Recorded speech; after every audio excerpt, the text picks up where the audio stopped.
আজ আমরা যে কেন্দ্রের বিষয় নিয়ে কথা বলবো বা সাধারণ মানুষের সঙ্গে কথা বলবো, সেই কেন্দ্রের সঙ্গে ইতিহাস এবং সংস্কৃতি বলা যায় অঙ্গাঙ্গিভাবে জড়িয়ে রয়েছে।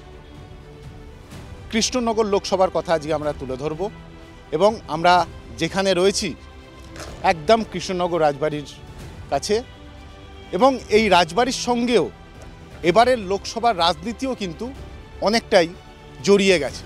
তার কারণ বিজেপি এখান থেকে এই রাজবাড়ির সদস্যা অমৃতা রায়কে তাদের লোকসভা কেন্দ্রের প্রার্থী করেছে।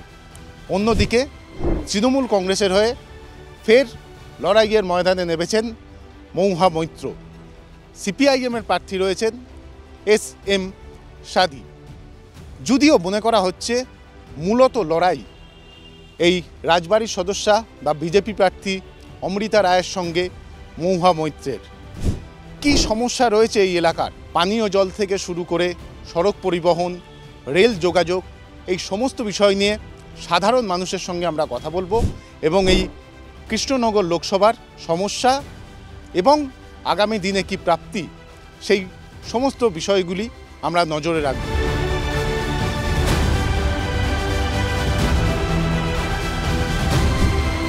তো কৃষ্ণনগর লোকসভার বাসিন্দা এবং কৃষ্ণনগরের লোকসভার ক্ষেত্রে এখনো পর্যন্ত কোন কোন সমস্যাগুলো রয়েছে যেগুলো আপনাদের সরাসরি সমস্যা মানে খুবই সমস্যায় ফেলে, এবং কোন কোন বিষয়গুলো সমাধান হয়েছে? আমাদের কৃষ্ণনগরের সবচাইতে আপামর কৃষ্ণনগরবাসীর সবচাইতে বড় সমস্যা হচ্ছে বেলডাঙ্গা রেলগেট। এইটাই মেন। ওখানে ফ্লাইওভার দরকার। বেলডাঙ্গা রেলগেট যাওয়া আসায় টের পাবেন, ঘন্টার পর ঘন্টা মানুষ ওই রেলগেটে জামে আটকে থাকে। এটা আমার মনে হয় ব্যক্তিগত এটাই সবচাইতে বড় সমস্যা। স্টেশনে কোনো মানুষ যেতে পারে না।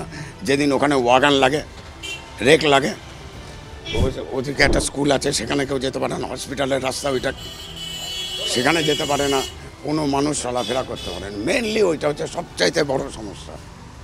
কবে রেহাই পাবে কৃষ্ণনগরবাসী জানি না। সাংসদ এই বিষয়ে কথা বলেনি বা সাংসদ কোনো উদ্যোগ নেয়নি? চোখে পড়েনি। যদি উদ্যোগ নিত তাহলে তো হয়েই যেত। যখন হয়নি বা চোখেও পড়েনি, এরকম শুনিও নি। এমনি পানীয় জল বা রাস্তাঘাট এই ধরনের সমস্যা? না, আমাদের রাস্তাঘাট, পানীয় জল সব ঠিক আছে। আমাদের কৃষ্ণনগরের সমস্যা বলতে সেরকম কিছু আমাদের চোখে পড়েনি। কোনো সমস্যাই আমাদের সেমন কিছু চোখে পড়েনি। কাজ বলতে গভর্নমেন্টের কাজ, সেসব কাজ যেভাবে চলছে সেভাবে চলছে। আমরা তো ছোটোখাটো ব্যবসাপাতি করি। সাধারণ মানুষ হিসাবে যেটুকুনি দেখছি মোটামুটি উন্নয়ন টুকটাক হচ্ছে। আবার কোনো জায়গায় খুব বেহাল অবস্থা রাস্তাঘাটের, এই তোলাবাজি বা কাটমানি, আমরা এরকম কোনো প্রভাব আমাদের মধ্যে পড়েনি বা আসেনি। এখন সাংসদের কাছে সন্তুষ্ট সেটা তো আমি আফটার অল নিজেকে নিয়ে বলতে পারি না, কারণ একটা মানুষের এক রকম অভিমত। আমার অভিমত বলতে বললাম, আমি রাজনীতির সঙ্গে যুক্ত নই এবং আমি এই বিষয়ে আমি অতটা ওয়াকিবল নই। সাধারণ মানুষ হিসাবে সাংসদের মতন কাজ করবে, আমরা আমাদের সাধারণ মানুষ আমাদের মতন থাকবো, আমরা চলবো। এই কৃষ্ণনগর শহরটা এখন মোটামুটি আলোয় মোড়া।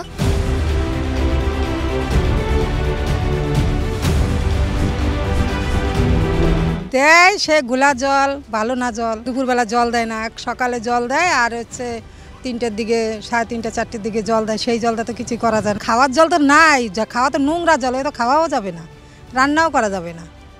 জলটা আমরা একটু ভালো চাই। এই জায়গায় জলের এই একটা অভাব, আমরা কিনে জল খাই, সব কিছু কিনে, রান্না করা, খাওয়া দাওয়া সবই কিনে খাই। স্বাস্থ্যকেন্দ্র আছে ওই দিকে। হ্যাঁ, পানীয় জল একটু ঘোলা আসে, দিনে অনেক দিন পরে আসে, 3-4 দিন বাদে দেয়।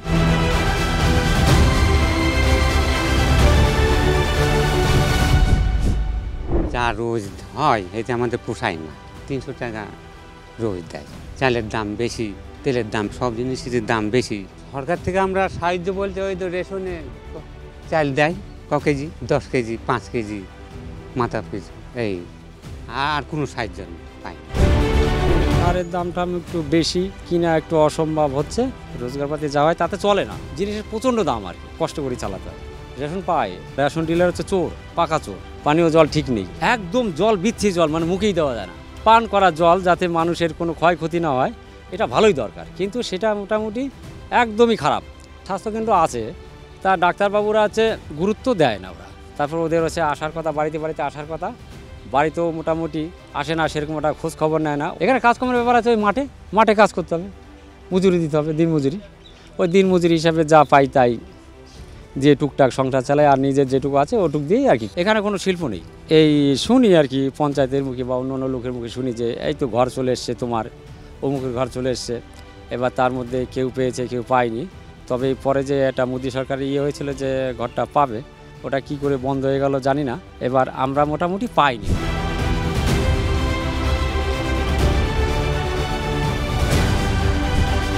কৃষ্ণনগর লোকসভার ভৌগোলিক এবং রাজনৈতিক প্রেক্ষাপট যদি আলোচনা করা যায় তাহলে দেখা যাবে যে বিভিন্ন শ্রেণীর মানুষের এখানে বসবাস, যার একটা বড় অংশ অবশ্যই কৃষি।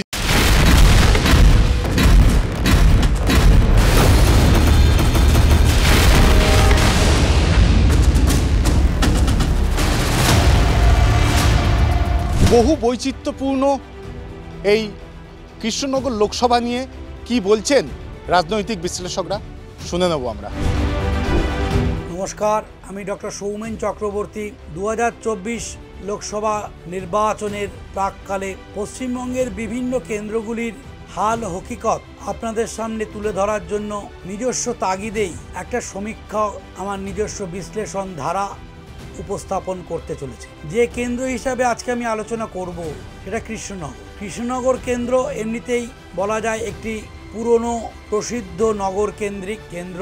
স্বাধীনতার আগর থেকেই কৃষ্ণনগরের সুপরিচিতি আছে। অঞ্চলটি একাধারে যেমন প্রান্তিক গ্রামীণ কেন্দ্র অন্তর্ভুক্ত আছে, তেমন শহুরে ভোটারদের প্রাবল্য আছে এবং কমিটেড বা নির্ধারক দল বিশেষের সমর্থক যেমন আছে, তেমন ফ্লোটিং ভোটারের প্রাবল্য এখানে নজর কাড়া গেছে। তাই সমীক্ষা প্রতিবেদন হিসাবে আমরা যে সূত্রগুলোর ওপর নির্ভর করি, বিজ্ঞানসম্মতভাবেই এখানকার ভোটারদের মনস্তত্ত্ব কোন দিকে যাচ্ছে কিছুটা আঁচ করা। এই কিছুটা আঁচ করার মধ্যে থাকে তাদের কথোপকথন, বা গণপরিবহন ব্যবস্থার বাসস্ট্যান্ড থেকে চায়ের দোকান, যেখানগুলোয় বাজার, বিভিন্ন ছোটোখাটো রেস্তোরাঁ, এগুলোতে জনপরিসর বা পাবলিক স্পেয়ারে এখনও কিন্তু কান পাতলে আমরা একটা স্বাধীন পরিসর পাই এবং সেখান থেকেই বলা যায় তাদের মনোভাবকে আমরা তুলে আনতে পারি। কৃষ্ণনগর কেন্দ্র ইতিমধ্যেই সারা দেশের কাছে আলোড়িত হয়েছে নতুনভাবে। এখানকার যিনি সাংসদ মহুয়া মৈত্র, তৃণমূলের তরফ থেকে তিনি আবার এখানকার টিকিট পেয়েছেন। ইতিমধ্যেই তার ডাকাবুকো ভাষণ, চাঁচাছোলা ভাষণে দিল্লির শাসক এনডিএ গভর্নমেন্টকে বা শাসক বিজেপিকে তুলোধুনো করতে সারা দেশ দেখেছে। বিগত লোকসভা কেন্দ্রের এই সাংসদ বারবার বিভিন্ন ক্ষেত্রে তর্ক বিতর্কে অবতীর্ণ হয়েছেন, বিতর্কিত হয়েছেন, সাসপেন্ডেড হয়েছেন, তাই নিয়ে বিতর্ক আছে। অর্থাৎ সব মিলিয়েই কৃষ্ণনগর আজ আর শুধু পশ্চিমবঙ্গের একটি নামকরা কেন্দ্র বা লোকসভা কেন্দ্র নয়, এটি আজ দেশের অন্যতম চর্চিত কেন্দ্রের মধ্যে একটি। নিশ্চয়ই তার ক্রেডিট এখানকার প্রাক্তন সাংসদকে দিতে হবে এবং একই সঙ্গে মনে রাখতে হবে এই কৃষ্ণনগর কিন্তু তার জনমতকে দেখা গেছে বারবার পরিবর্তনমুখীনতার দিকেও নিজেদেরকে নিয়ে যেতে সক্ষম হয়েছে। তারা কোনো একক জায়গায় দীর্ঘদিনব্যাপী নিজেদেরকে স্থিতধী বা স্ট্যাটিক করে রাখেনি।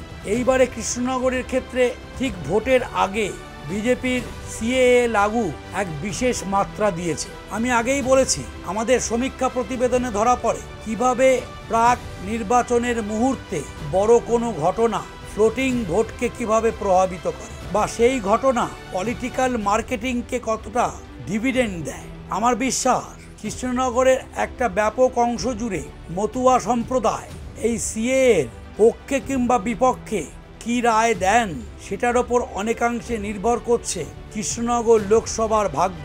একইভাবে কৃষ্ণনগর লোকসভার অন্তর্ভুক্ত সংখ্যালঘু সম্প্রদায়ের একটা বড় অংশ বসবাস, সেই সংখ্যালঘু সম্প্রদায়ের রায়ের ওপরও নির্ভর করছে এখানকার ফ্লোটিং ভোটের অবস্থান। এবং ফ্লোটিং ভোটের অবস্থানের নিরিখেই বলা যেতে পারে একটা কিন্তু যে শাসক বিরোধীর যে লড়াই, সেখানে এক হাড্ডাহাড্ডি জমির লড়াই হতে চলেছে। কারণ বিজেপি এবং তৃণমূলের মধ্যে এই কেন্দ্রকে কেন্দ্র করে যে আসন্ন লড়াই হতে চলেছে তা শুধু মর্যাদার নিরিখে নয়, একই সঙ্গে বিজেপি যে পলিসি মেকিং অর্থাৎ যে সিএ পলিসি বাংলায় লাগু করতে চলেছে তার গ্রহণীয়তা কতটা তাই নিয়েও প্রশ্নের অ্যাসিড টেস্ট কিন্তু এই লোকসভা নির্বাচন করিয়ে দেবে। তাই সবিশেষে বলা যায় প্রাক্তন সাংসদের অর্থাৎ মহুয়া মৈত্রের যেমন মর্যাদার লড়াই কেন্দ্রের গড় এই কৃষ্ণনগর জমি পুনর্ভাবে তিনি দখল করতে সক্ষম হন কিনা দেখবার বিষয়, তেমনি বিজেপি এই কৃষ্ণনগর কেন্দ্রে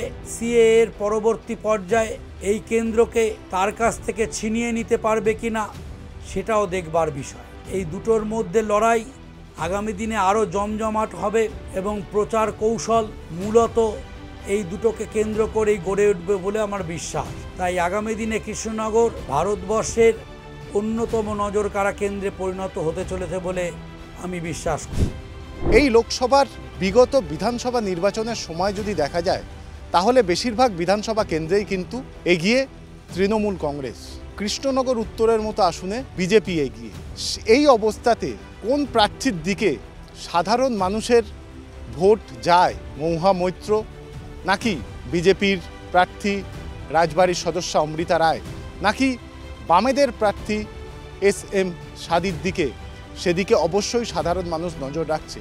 এই সামগ্রিক প্রেক্ষাপটের ওপর দাঁড়িয়ে এই কৃষ্ণনগর লোকসভা এখানকার সাধারণ মানুষ কোন পক্ষে তাদের ভোটদান করে সেদিকে অবশ্যই আমাদের আরও বেশ কিছুদিন নজর রাখতে হবে। ক্যামেরায় বরুণ ভান্ডারীর সঙ্গে ত্রয়ন চক্রবর্তী, ট্রাইব টিভি বাংলা, কৃষ্ণনগর।